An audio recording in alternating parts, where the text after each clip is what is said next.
Okay. So welcome to the February 26, 2024 meeting of CB11's Human Services Committee. My name is Isaac Scott and I'm the chair of the committee. This meeting is called to order at 6:03 p.m. Tonight we are joined by Khalid Nixon, the staff liaison who's standing in for our committee, and we thank him, very grateful. In order to conduct an efficient meeting, let's observe a few ground rules. One, no one may speak until granted the floor. Two, CB11 members, if you have a question about board business or wish to make a motion, please raise your hand and wait to be recognized. To raise your hand through Zoom, click the participants icon and you will find the raise hand function there. If you have technical difficulty, click the chat icon and relay your difficulty to the staff. Members should not engage in a back and forth discussion. The chair will recognize the next person to speak. The chat should not be used for CB11 business or questions about agenda topics.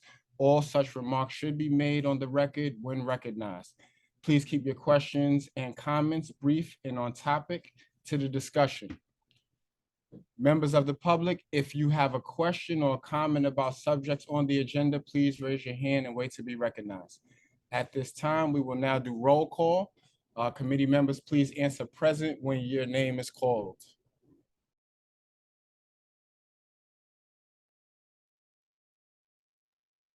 Okay, 1 second, members. Okay, as I stated earlier, there are 7 active committee members, 4 needed for quorum. April Autry. Present. Thank you. Mark Bagursky. Karim Kauser. Hello, Karim. Okay, we'll circle back. Brandon Gillespie. Present. Thank you. Jennifer Meyer. Present. Thank you. Isaac Scott. Present. Thank you. Robin Strachan. Did I say that correctly? You got it.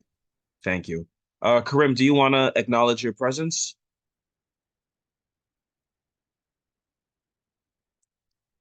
Okay, I'm not hearing from him, but if I don't count Karim, give me 1 second. That'll bring us to 5 members present, Chair. You have quorum. Thank you. And I'll, at some point when I get a pause, I'll shoot Karim a text, so I hope he's all right. Okay, yeah, that'd be appreciated. Thank you. Cool, no problem. Thank you. Okay, so the agenda for tonight's meeting was distributed ahead of time by the board office and was posted online. If there's no objection, we will adopt the agenda as stated. Committee members, if you object to adopting the agenda, you may raise your hand and wait to be recognized. Okay. Seeing no hands, the agenda for tonight's meeting is adopted. The minutes from our last meeting, which were the December 2023 meeting, just to be clear, that was the last time we met. So those meeting minutes were distributed to the committee members ahead of time by the board office. If there's no objection, we will adopt the minutes from that meeting. Committee members, if you object to adopting the minutes, please raise your hand and wait to be recognized. Okay. Seeing no objections, the minutes from the last meeting, which is December 2023, are adopted. Okay, and tonight's meeting minutes will be taken by myself. Okay, we can transition right into our announcements. I do not have any announcements, unfortunately. I think I should always lead with announcements, and I try to do that, but I do not have any announcements. Are there any announcements from committee members? Are there any events, any updates you want to give to, or just have on the record for folks to know who may listen to this later? No? Okay, cool. And you know, of course, you can always bring up one later. So we'll move on to our informational updates. And who do we even have on the phone? Okay. So it does not look like we have anyone from the Department of Health and Mental Hygiene. Am I correct? I don't see Pauline.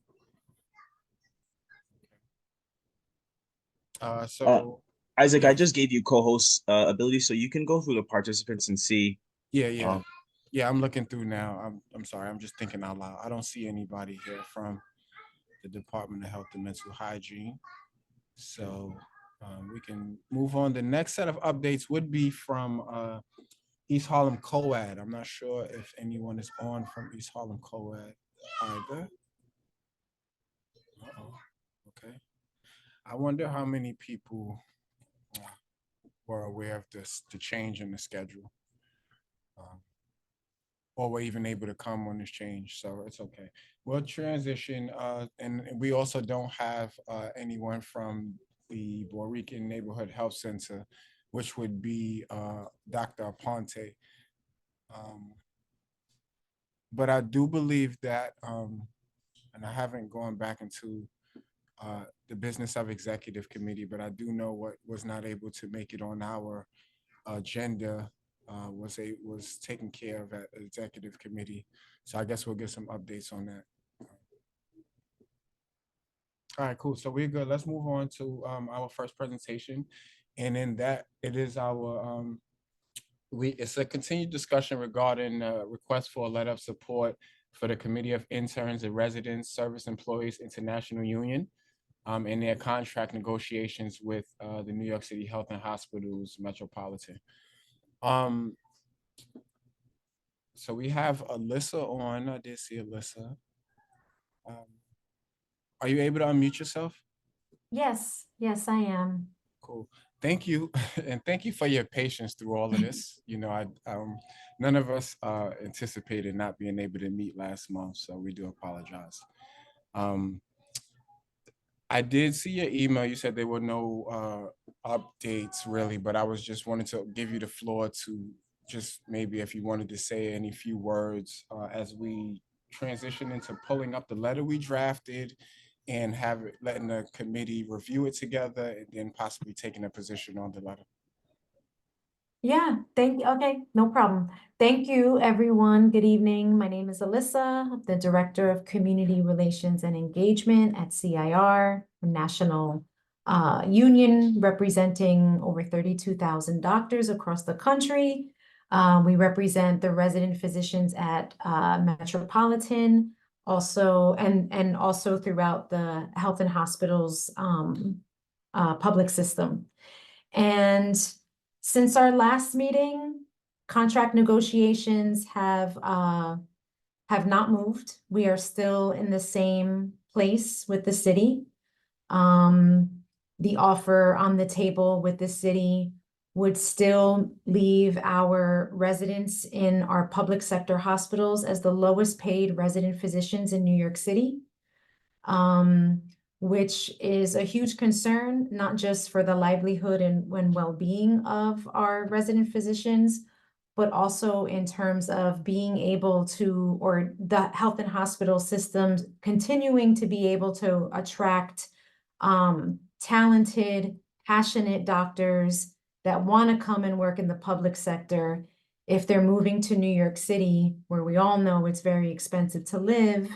And if they can treat similar populations in private sector hospitals across the city where they're making more money, they may make those decisions. So there's, you know, there's a lot there, and the city just hasn't made any kind of movement. Since the last meeting, we've held a number of unity breaks across the 8 hospital system, the 8 hospitals that make up each of the H&H systems. So unity breaks where the residents went out, you know, during lunchtime or the 12 o'clock hour, and had electeds join with them and community allies to call on the mayor to get this, you know, contract done. And in our meetings with other community boards across the city that represent the other hospitals in the H&H system, we were able to get a resolution from Manhattan Community Board 6. So they voted on a resolution in support of the doctors at Bellevue and throughout H&H. And also last week, Bronx Community Board 11, which represents Jacoby Hospital, also voted in favor of issuing a letter of support. And this week, on Thursday, there will be a vote at Bronx Community Board 1, which is Lincoln Hospital. And I think tomorrow is Kings County. So we've just been, we've been reaching out to all of the community boards, just really trying to garner support so that we can get this contract done. I don't know. I know my colleague Lalit is on the call. I think he's driving, so I don't know if he'll be able to chime in, but in case he wants to, if there's anything I'm forgetting. Yeah, I think all apologies all. I am driving. My name is Lalit Clarkson. I'm the regional director for our public sector members. The only piece that I would add to Alyssa is that as a result of our rallies in front of hospitals, we will be, the city council will be conducting a hearing about the state of our contract negotiations, in which they will be bringing the CEO of H&H to the council floor, where our members will be testifying, and they will have to respond. So again, all of this is, again, wanting to continue to illustrate and show support that is needed to move the city to do the right thing. So that's the only thing, Alyssa, that I would add. Thank you for chiming in, and drive safely, bro. Are there any questions from any committee members from the public?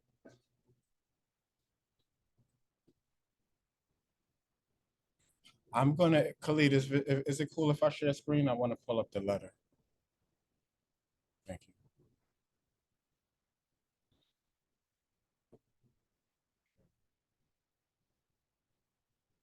So thank you, Jen, for coming in here and consolidating the previous drafts that were here.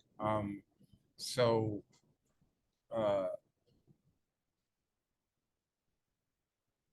guess without saying much, we had some edits to your original draft. And then we had some edits to the edits that we made, and we allowed all of the committee members to have an opportunity to weigh in on the letter to ensure that we were articulating a appropriate position from the Human Services Committee. And so committee, I will read this letter on the record for you all. If you would like to make any changes, any updates, anything like that, let's do that now. 1 second. I saw a question in the chat from regarding Housing Connect. Yes, you are on the agenda. You are the next presenter. So thank you for your patience. In the future, could you just raise your hand to ask that question, just so that we have it? The chat shouldn't be used for that function. Yes, so going back to what I was saying, committee members, forgive me, I switched screens on you. Okay, so here's the letter. I'll read it on the floor for folks. I know I'll make it a little bigger too, so everyone can see it. Okay. Regarding the Committee of Interns and Residents at SEIU Healthcare, dear Dr. Katz, Community Board 11 wholeheartedly supports the Committee of Interns and Resident Services Employees Internationals Union in their contract negotiations with New York City Health and Hospitals Metropolitan Hospital, located at 1901 First Avenue, New York, 10029. Our East Harlem community highly values the dedicated healthcare professionals at Metropolitan Hospital for their significant contributions to our residents' well-being. Resident physicians and fellows employed through New York City Health and Hospitals are at the very heart of patient care. We recognize the importance of fair contracts that reflect their hard work, dedication, and expertise. However, we are unfortunately informed by members of CIR SEIU that resident and fellow physicians at New York City Health and Hospital Metropolitan are not appropriately compensated in comparison to their counterparts in other residency programs across New York City. We understand that salary negotiations between SEIU and New York City Health and Hospitals Metropolitan are currently taking place. Negotiations are challenging, and we commend CIR, SCIU for their advocating for their members' rights and for fair treatment. We believe that fair labor agreements are essential for a positive working environment and urge all parties to negotiate in good faith. We hope for a swift and mutual beneficial resolution to the contract negotiations, allowing the healthcare professionals at New York City Health and Hospitals Metropolitan to continue their vital work seamlessly with adequate compensation. Sincerely, and yeah. So committee members, yes, April. Just one, sorry, my voice, just one suggested edit. If we can just put Manhattan Community Board 11 at the very beginning. Sure. Would you like to? Sure. You're more than free to edit on this. I'll do that. I also, any other comments from committee members?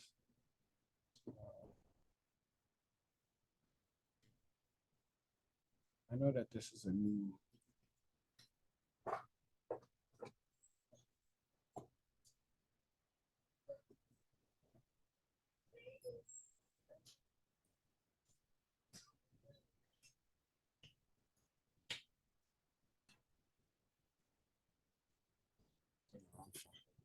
Any other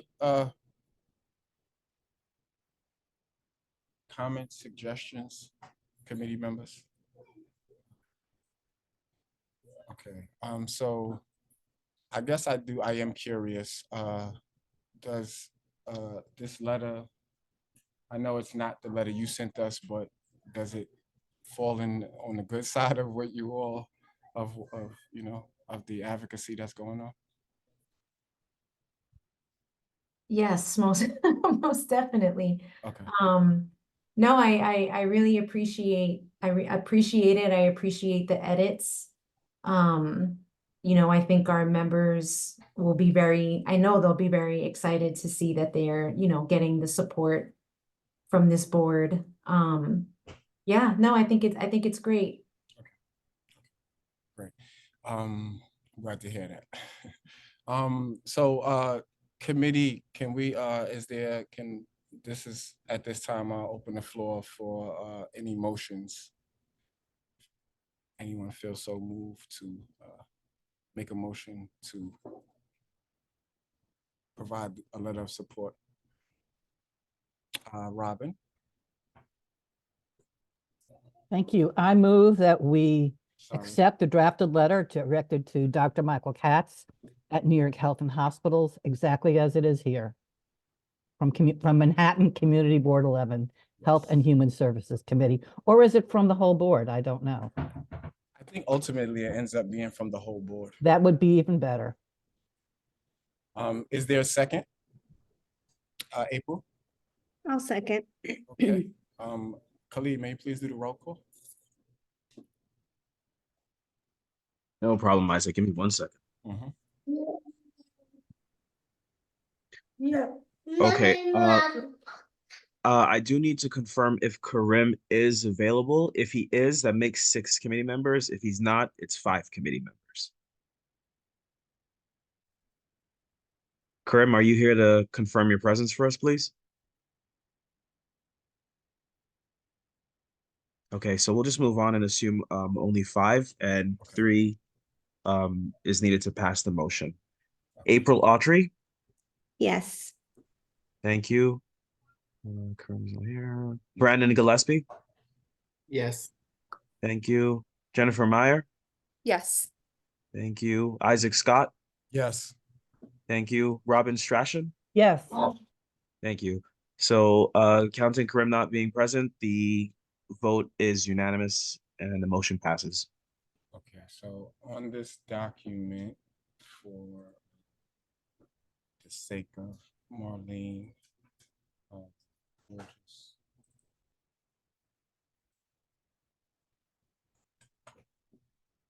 I'll just make a comment here.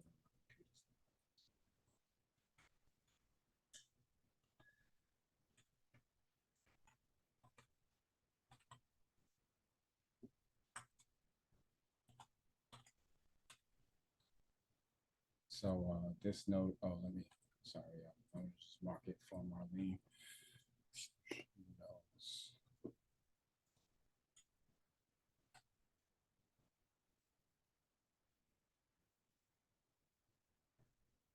All right, all right, thank you. I'm gonna stop sharing. Khalid, let you grab the wheel back. Thank you.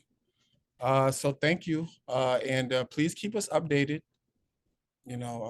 Definitely come back. Let us know how it went, and if there's anything else you think that we can do to support. Thank you so much. Thank you so much for the time that you've given us and the support, and we'll definitely follow up when we win our contract, right? Right. Thank All you right. all. Have a good evening. Thank you. Okay.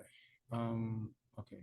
So Hey, moving on. Yes. Hey, Isaac, can you address Natalia Lewis's response in the chat? Oh, She's requesting to have their presentation rescheduled. They were under the impression that the meeting was going to be hybrid. But I apologize, Natalia. I know that Marlene did try to follow up with the committee members and guests that this meeting was going to be completely virtual. The internet service in our office is currently down, so it would not have been feasible for us to conduct this meeting appropriately. So we did our best to try to notify the members and the guests, but I'm really sorry that your liaison is had that issue. Be sure to Yeah, follow. yeah, no worries. We've actually presented with the Human Services, we've actually presented to the committee before. I think what we wanted to do was, one, just remind folks of the services that we provide, but also to talk about the relocation and just get the support from the committee for that. And I also noticed that I'm looking at the panelists right now, and I also noticed that a couple of other Housing Works staff members aren't here, so I'm thinking that they also didn't get the message. And so I'm Understood. wondering if it just makes sense for us to just reschedule. yes. And can I ask you a question? When you say get the support of is this like formal support or informal support? Meaning, like, did you all need a letter of support for something, or was it just informing us of it? That's a really good question. I don't think it's just I don't know if it's just informing, because we've had a couple of conversations, and we were invited to present to this committee meeting. And so I think there might be a need for like a formal request in the future. But I think Jessica Diamond, who is the director of Health and Services, would likely be the best person to answer that. And I can follow up with her tomorrow to find out Please. what direction do we want to go in with support. Yeah, thank you. Yeah, as much as yeah, that would be great. That would be great. Okay, this is good. I also was wondering, in that same vein, I'm not sure if you would know, but have you already filled out our organizational assessment form? I could also look and find this information. I just don't have it in front of me, so I was just wondering if you knew. If I did, it was probably a really long time ago. So- Because I mean, I've had several conversations with Marlene, and it's possible that she's given it to me and Okay. I've completed it. But Housing Works has been in the area for quite some time, so it's very possible that other leadership have completed that form. Yeah, so I'm not quite sure. Yeah, I'm thinking the same thing. So yeah, so I'll wait for your follow-up, and then by then I will have checked to see if we have it. Okay, perfect. And who should we talk to about being added to the agenda for next month? You can just copy me, email me and Marlene together. Perfect. Okay. Thank you so much. Have a good night, everyone. You too. Thank you. Okay, so we are actually moving, is the next thing the DA's office. Yeah, so we have a presentation regarding the introduction of the Neighborhood Navigator Program sponsored by the Manhattan District Attorney Alvin Bragg. And we have Rocio Santos. Did I say that right? Or did I miss You that? did. Okay, cool. The floor is yours. Could you keep, if you can, the time is 15 minutes. If you could just leave like 5 minutes within that for us to, if we have any questions or anything like that. Sure. Would it be possible for me to share the screen? Or do you want me just to go on and talk about the program like this? I love visuals, so you definitely could share screen. Okay, just give me 1 second. Good afternoon, good evening, everyone. I'm Rocio Santos. I am the director of the Neighborhood Navigator at the Bridge. This program was actually launched on February 1st. And what we're doing is actually hiring 3 navigators that are going to be out and about in the community, specifically for Neighborhood of Focus. And we are in Central East Harlem. The purpose of the program is to ensure that we're providing support and services to those individuals that are unhoused, have a substance use disorder or mental health. We will begin providing these support and services in Harlem specifically between 124th and 126th, Lexington and 3rd Avenue. We're looking for the community to provide their support and to help us with actually identifying those that may need the support. So the district attorney has invested $6 million in 4 neighborhoods of Manhattan, including Central East Harlem, Lower East Side Chinatown, Midtown West Hell's Kitchen, Washington Heights Inwood. And the purpose is to ensure that these individuals that are either unhoused or spending significant times out in the street and in the community are connected to services. This came about as a program that was designed during the pandemic. And as a result, in Times Square with Community First, they were able to house individuals and or provide the support that they need. So the individuals, the goal is to ensure that we are providing them with the services, connecting them to the services, whether it's food, clothing, shelter, and meeting them where they're at. So we are hiring navigators. The team are individuals that have lived and share experience. So those that might have at one point in their life have been unhoused, have the same or similar situation that we're trying to work with and or help. The Bridge has been around since 1954. Our main office is actually on 290 Lenox. We're a nonprofit and we have over 40 different programs. We housed last year 238 individuals between January of 2023 and January of 2024. We have 4 SOS teams, 9 ACT teams, which basically means that we've been doing this for quite a while and are out in the community providing the support and services, connecting individuals to mental health and others support that they may need. Some of the partners that we work with in order to ensure that we're providing the adequate services are Ryan Health, Manhattan MOC, which is the Manhattan Mobile Outreach Consortium. So our navigators are going to begin a relationship with these individuals out in the community. It could begin with a cup of coffee or a hello, and taking them to get food, etc., and work or whatever it is that these individuals need. What we've done is remove all of the red tape that are associated with being in these type of programs. So the person could doesn't have to be clean. They could still be under the substance use, or if they don't want housing, then we could work with them towards whatever their goal is. Our navigators will then eventually work with these individuals for 9 months to a year to provide the support and services that they need. We were able to get to this portion of Harlem based on meetings that we've done within the community and as well as working with the DA's office and other elected officials, the NYPD. We've opened this to refer for anyone to be able to refer navigators and make sure that they are calling us. There's a dedicated phone line and an email available 9 to 5. So these are the things that we were looking for when we were hiring a navigator. The job requires that the navigators will be out in the community about 80% of the time and 20% in office. It is also a paid position, $45,000 for navigators and $50,000 for senior navigators. At this point, the senior navigator position has been closed. We've hired the individuals for that, and we're currently looking for 2 navigators in order to have the 12 navigators for the entire program. And we are also training them to be peer certified, and all they need is a high school diploma in order to be part of this program. So this is what navigators will do. They will once again work with these individuals, meet them where they're at, even if it takes 10 times for them to interact, a simple hello, how are you? Connect them to services. Many unhoused individuals may need to be reconnected with social services as well as supporting services that they have not had. For example, a medical doctor, mental health.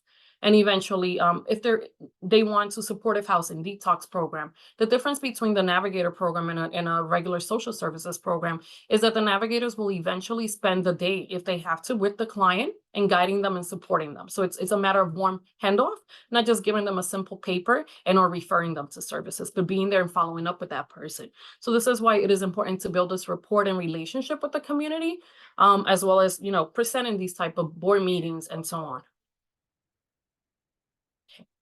This was my presentation. I hope I didn't take much time. No, you didn't. You didn't. Thank you very, very much. Can I ask you a question? Absolutely. Are you able to share the slides with us? Absolutely. Yes, I could email them to Marlene. Thank you. I had a question, two questions. One, how does a person apply to be a navigator? And They will then, go on Indeed, or they could apply neighborhood nav at thebridge.org. would you mind putting that link in the chat for us? Sure. Thank you very much. And I'll wait a few seconds and then I'll ask my other question. I'm actually adding my information there as well. Thank you. Perfect.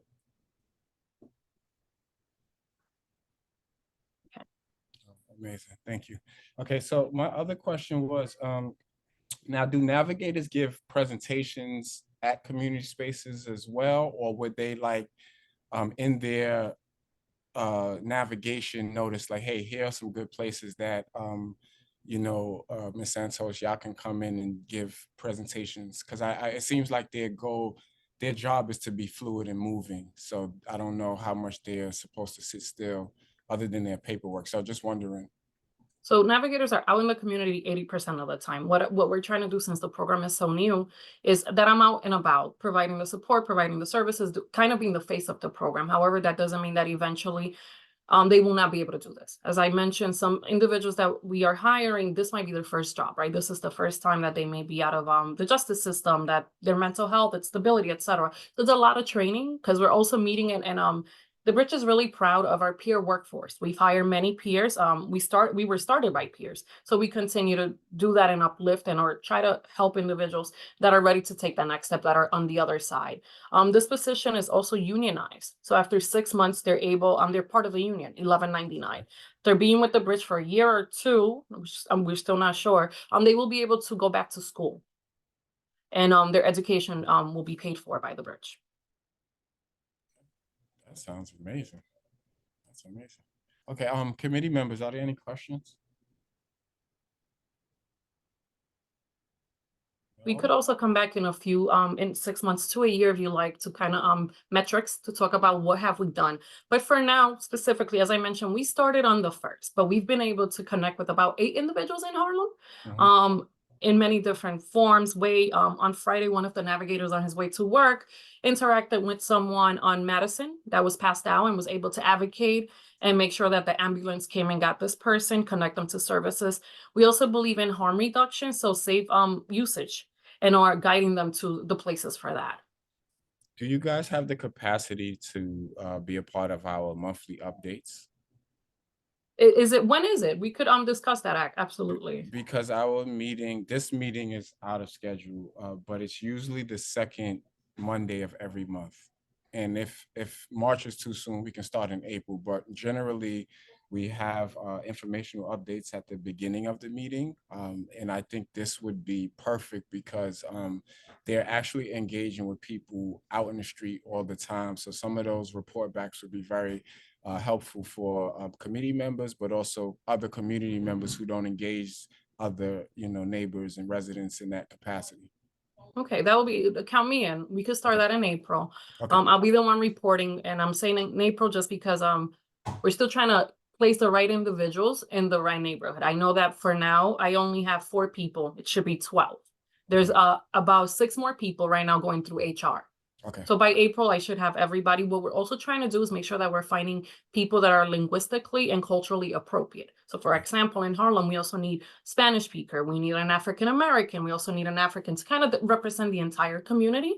And that's what, it's been a while finding the quality people. But I must say that with the limited staff, the people that we do have are very powerful in the sense that they're empathetic and able to provide that support. So we've met individuals specifically from Madison to Lexington on 124th and 26th on the Metro North. We've gone in there and try to help. We are also equipped with hygiene kits. So when we do interact with these individuals, we're able to provide them with toothpaste and so on, and snacks. And any resources or anything that you may think we will need or that we could benefit from, we will greatly appreciate that as well. Yes, I definitely think that we should be working closer together.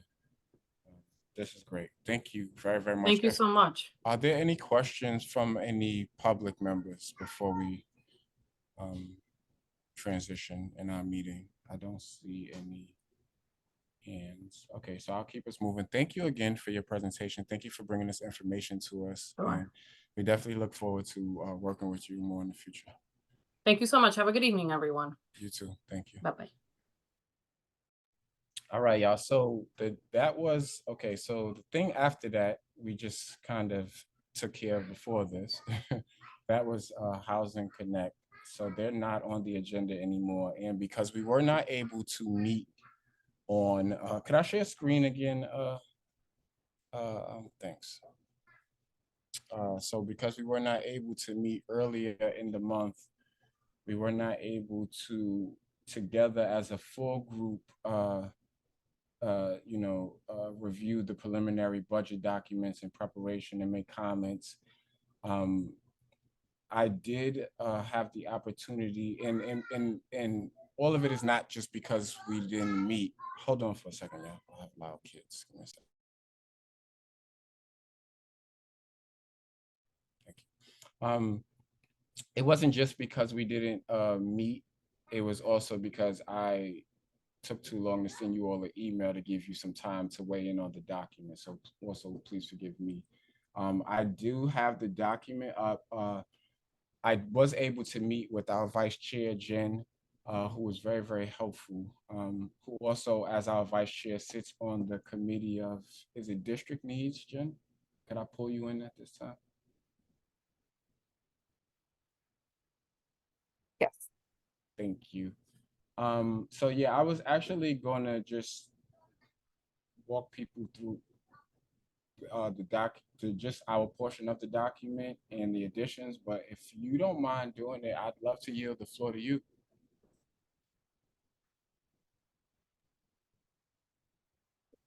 Sorry, you just want like a brief rundown of kind of what we put in there? Yeah, that's all. That's all. Yep, 1 second. Sorry, let me just. Nope, take your time. I know I just sprung this on you. Yeah, so for the Department for the Aging, we largely left things as they were last year with the addition of, you can see the 2 paragraphs here in orange. So talking about the cuts that Mayor Adams' budget had to the home delivered meals for seniors. And so we mentioned that we do not support that cut, and that we are hoping that there would be some sort of way to provide those meals and nutrients to the city's older residents on fixed incomes. And then also allocating more funding to seniors for housing, especially in light of the termination of the 421A tax abatement. Making sure that seniors have access to affordable housing, which we know is a problem for everyone in our district, but specifically, thinking about the aging population. I'll go down And the rest was similar to what we had for last year. And then we also had one for the Department of Health and Mental Hygiene. Again, similar to what we had last year, talking a lot about mental health and the mental health concerns and drug use that we see in our community. And then we added a new paragraph, I believe, if you can scroll down a little bit, Isaac, just talking about health beyond the mental health and the addiction problems that we have seen, thinking about health more holistically. So talking about behavioral health, gun violence, which we had a great group of youth present to youth and education. I can't remember if they also did human services. But making sure that, you know, we're hearing from those in our community. We know gun violence is an issue, also health literacy and ensuring access to healthy and affordable food options, which we know is a concern for many community members, given the closure of Target, which is where a lot of people would buy their groceries at a more affordable rate than some other areas around. So, and then lastly, addressing the high rates of asthma and the poor quality of air. Didn't include this in there, but especially considering the Second Avenue subway coming, thinking about how we're focused on the air quality. And we know we have higher rates of asthma compared to other neighborhoods. So making sure that that was highlighted. Thank you very, very much, Jen. I appreciate that. So to add some more clarity, so this document contains, if you're not familiar with it, it is a summary of, you know, our feedback to the, you know, responses we get for particular requests we made on the budget. So each committee has different agencies that they submitted their request to. So for the Human Services Committee, we have the Department of Aging, we have HRA, we have DFTA, we have DOHMH, and we have a few more. So we made these, you know, these summaries came based on some of the requests that were denied or just stating a need regarding to a particular agency. If you feel like there's an agency that we should be, you know, adding comments to when we do this same process next year, that's the time for us to do it, you know. So hopefully next February, we will be able to, January, February, we will be able to meet to, you know, add more, you know, and add more context here. But I think even given not having quorum and my not sending the email in time, I think we did make some significant additions, and they were based on, you know, the resolutions we passed recently. You know, the one opposing Mayor Adams' cuts, and then our concerns with mental health and substance abuse. So, yeah. So, any thoughts from committee members? Just wanted to open the floor to you all real quick.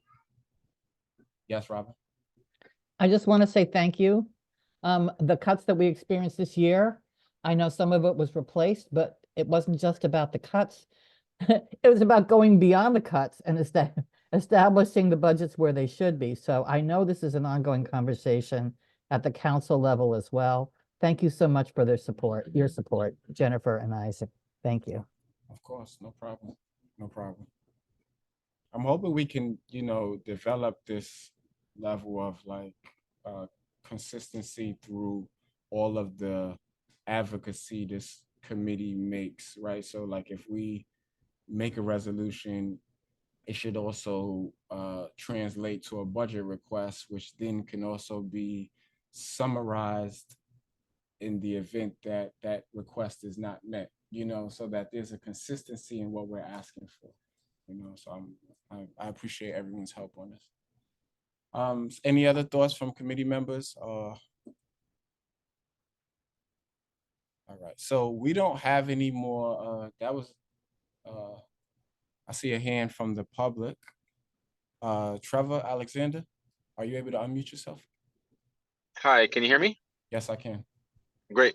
Yes, again, I'm Trevor Alexander from HRA programs, the outreach community. We let the public know about all our different programs. But there's a key thing I just want to be concerned with. Coming up in March 1st to March 15th, it's an annual opportunity for people that owe child support. Obviously, 95% of the time it's men, but anybody that owes child support payable to the Department of Social Services, for every dollar they pay, we'll match it double. So if you owe 1,000 and you pay 500, that would wipe out your entire balance that's owed to the social services. We cannot touch the debt that's payable to a custodial parent, whether it's a grandma, auntie, whoever, but what's paid to the taxpayer, because you understand that every time a child goes on cash and Medicaid, it triggers a child support case payable to the taxpayer. So that program is starting March 1st to 15th, but I am going to implore please, I can't bear the thought of anybody or any of our community partners in this in CB11 using that program without checking with me. I want to drop my contact information because there's a problem in that you got to realize that a lot of these parents already qualify for arrears forgiveness. So the only thing better than getting a 2-for-1 ratio on your payments is to actually be outright forgiven. So that's the priority program. Because if we find that a father or a non-custodial parent was in a state of poverty while their child was also in a state of poverty, we forgive what's owed. We would so I that's the priority program. So I just want to and I'm going to reach out. I have the numbers of a lot of our community partners, and I'm going to let them know, please do not refer anybody to that program without checking with me first. We want to get as much forgiven as possible before we start to pay down the balance. Because and just to be specific, what that looks like is that, and let's say a father was in poverty for 9 years and his child was also in poverty, but in the 10th year he got a great job with UPS. That year we cannot forgive. That year's arrears he'd want to use for this program coming up, but we only after we've taken care of the first 9 years.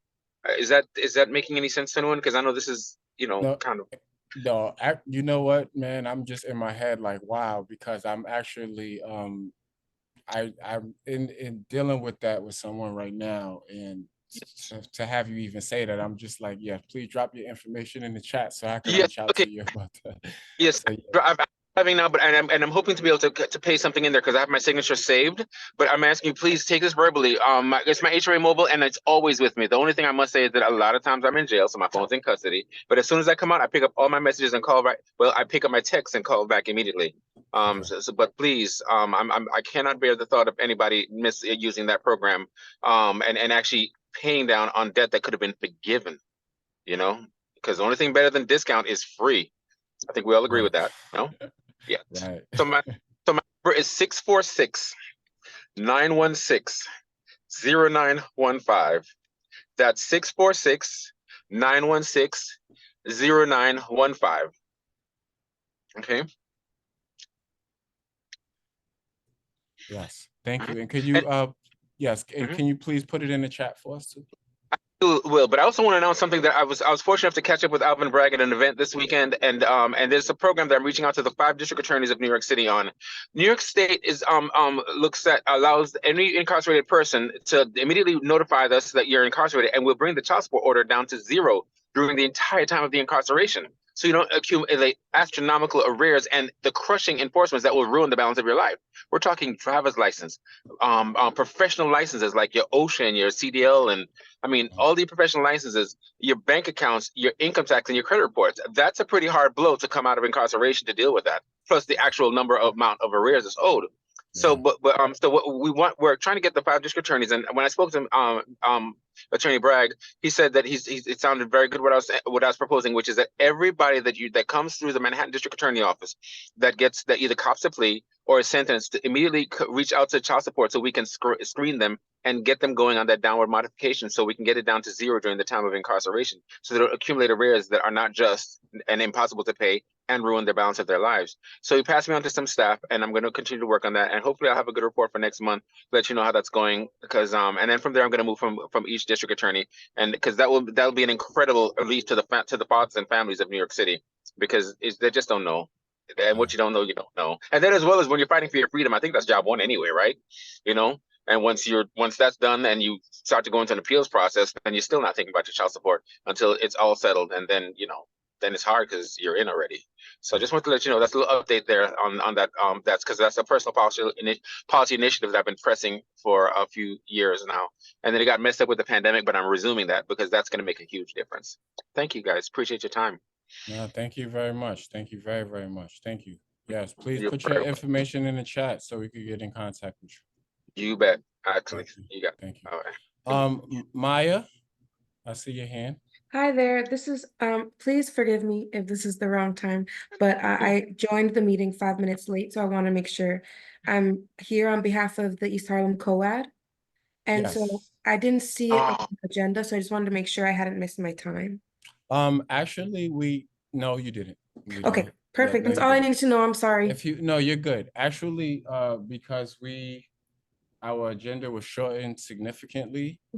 Let me clear these hands that are raised, and then we'll come back and I'll let you go, and then yeah, we You got a really short update, so that would be amazing. But no, yeah, no worries. Thank you.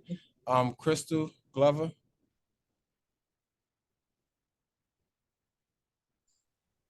Good evening.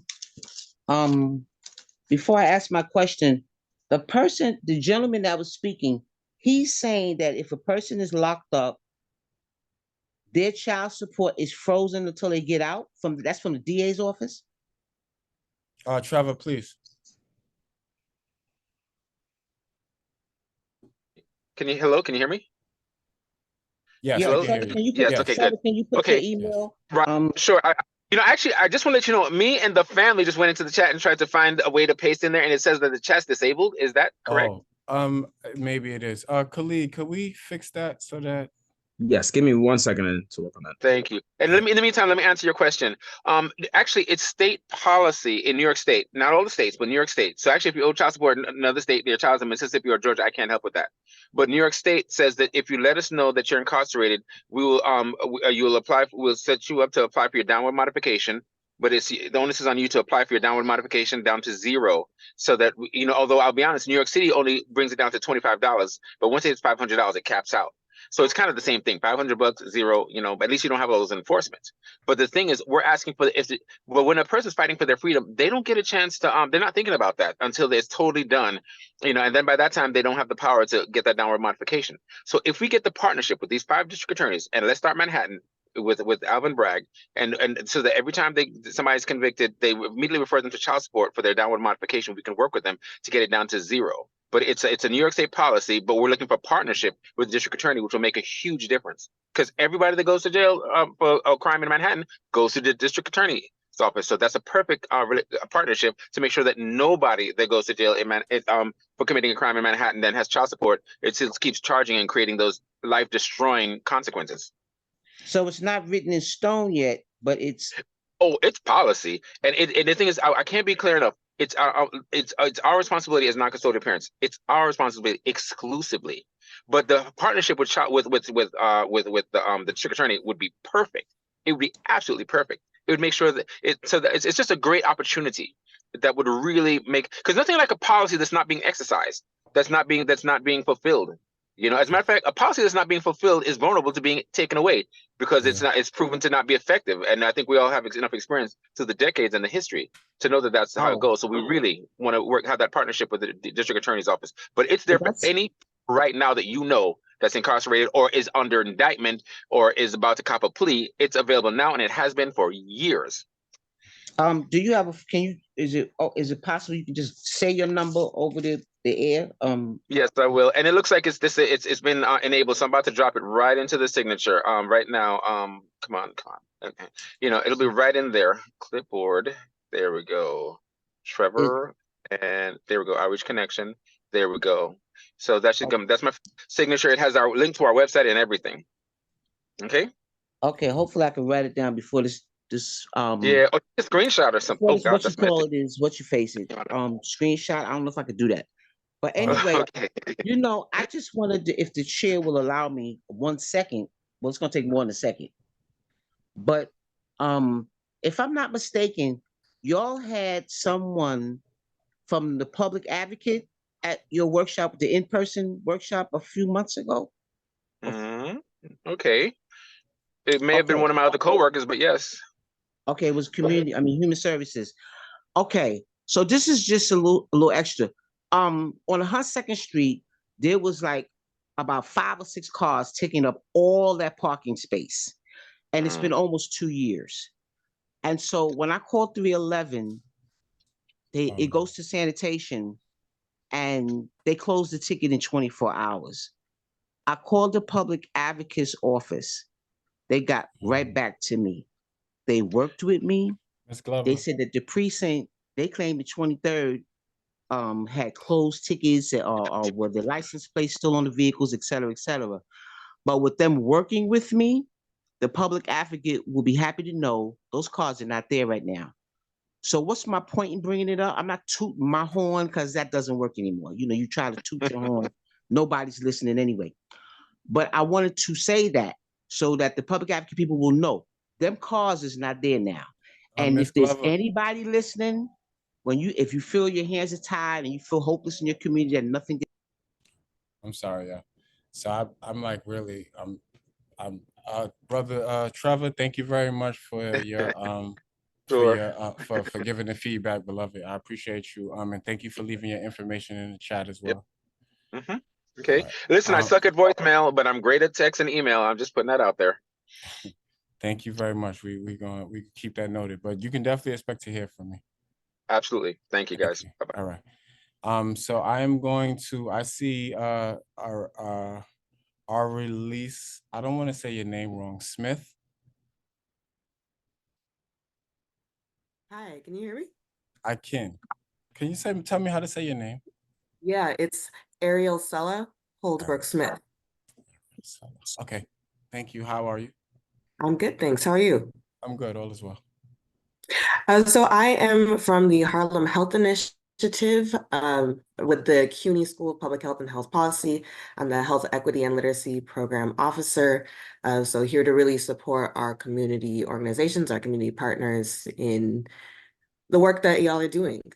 But I wanted to make sure that I invited folks to an upcoming webinar that we have on February 29th. It's part of a webinar series that we have been doing. And so in this iteration, we will be joined by the Office of Cannabis Management and the Cannabis Workforce Initiative to discuss the social and economic equity in relation to the New York State MRTA and the subsequent ancillary workforce development opportunities.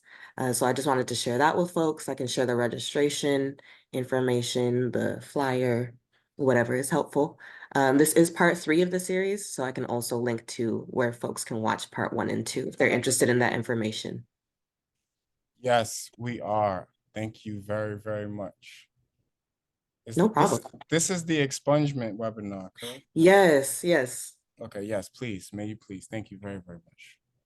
Okay, I'll drop it in the chat and I can also email to you if you like.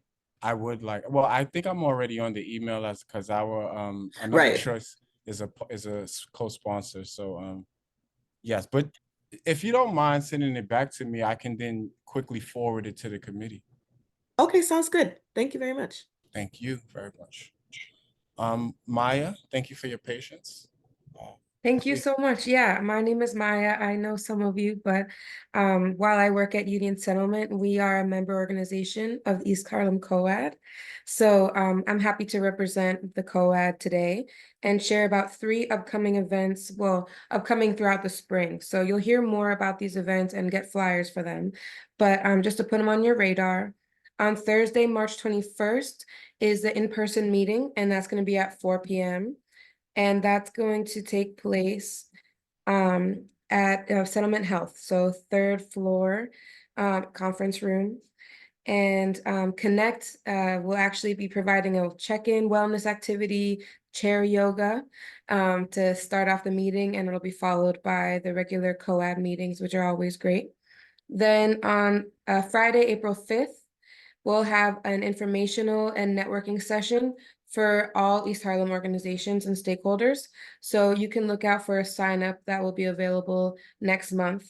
And that's going to happen at GG and Pop at 5 o'clock on April 5th. And finally, on Saturday, May 4th will be the large annual wellness event that the COAD puts on. And so that's taking place at the Dream School. It'll start around 11 o'clock. And again, you'll get more information. But if you have a workshop or activity that has to do with wellness that you'd like to add to the event, you are invited to reach out to the East Harlem COAD at Gmail contact, which I'll put in the chat. So please feel free to share that with anyone you know that you think would be a good fit for the event. What about like art therapy, things like that? So if someone wants to Absolutely. do a workshop on like how you can use the arts, is that cool? All right.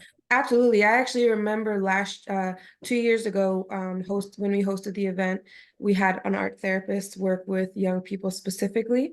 And I think it would be great to even expand that and do it for intergenerationally. I'm sure it would be a great activity. So if you know of anyone specifically, but otherwise that as as an idea, I'm sure they'll welcome the concept. Okay. Thank you. I'm gonna Definitely. is there what just reach out to you all? Yes, just reach out. Of course, you're invited to come to the meeting and talk to us about it. But I'm putting the email in the chat so that you can reach out that way with any ideas or contributions, and that'll be welcome. There is one last piece, which is the ongoing trainings that we've been doing with the small businesses in East Harlem. And that's helping small business owners be prepared for any emergencies, which, as we all know, disproportionately affect the small businesses of our neighborhood. And so the sessions went really well. We did 3 in the fall, and they'll be continuing throughout the spring. So if you know any small business owners, or if you have a small business and you're interested in these free sessions, please also reach out for that as well. Thank you very, very much. Are there any questions for Maya? Yes, Robin. Hi, Maya. Nice to Hi, see Robin. you. Good to What see is you. what is the date in May for your wellness event at Dream? It's please? May 4th. Yep, it's a Saturday, May 4th. So Great. let me look at the calendar, make sure that that is the Saturday, because sometimes these things happen. But yeah, we have it listed Thank as. you. I'll be is that happy right? to be in touch. Thank you so Oh, much. great. Yeah, that would be awesome. Thanks. Yep, Saturday is the 4th. Okay, cool. Any other questions for Maya? Seeing no hands. Thank you very much for giving your Thank you. presentation. No, of course, we appreciate having you. I'm definitely gonna reach out to you. I have a young person, a student who is doing art.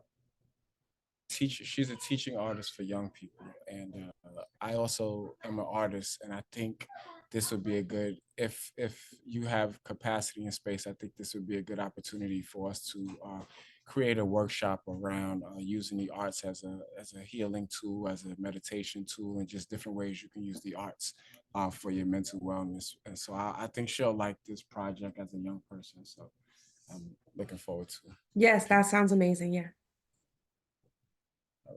Thank you again. All right, y'all. So last but not least, so we're actually finished with our meeting, y'all. We don't have this one. Oh yeah, Khalid, can I just share screen one last time, bro? And I'll stop bothering you. Thank you, man. Appreciate you. No, stop recording. So one of the things that we have at the back of our agenda that we haven't had an opportunity to go through, and we should begin, maybe we can strategize offline this month to figure out how we want to work on, our budget requests, but perhaps we should consider a strategy for looking through possible budget requests as it relates to the two I guess the most important resolutions we passed in the last year, one being the extension of the moratorium, but we gave it a lot more salt and season, and it's a lot more of a holistic document. So this would be a great place for us to then ask for coinciding budget or make coinciding budget requests. This document, I'm going to send back to all the committee members. I'm not asking that we do anything today. I will email everyone with this document, but the document does have our moratorium description here, and then it also has, based on the resolution we passed, some budget items that we can request from certain places. So there are some, all of them are good. There were some that I favored more, so I highlighted them, but I'll probably take the highlighter off when I send it to you all so that doesn't, bias anything. But we should develop a strategy as a committee to maybe we target an agency, maybe 2 or 3 of us think about one agency, and we think about what budget requests we've already made to them and how do we, add to those requests or whatever it is we need to do to make those requests better or a little bit more, I don't know what the hell we do to get them to give us money, but y'all understand what I'm saying. We do need to take the time to articulate these. So yeah, that's not happening. All right, so that is the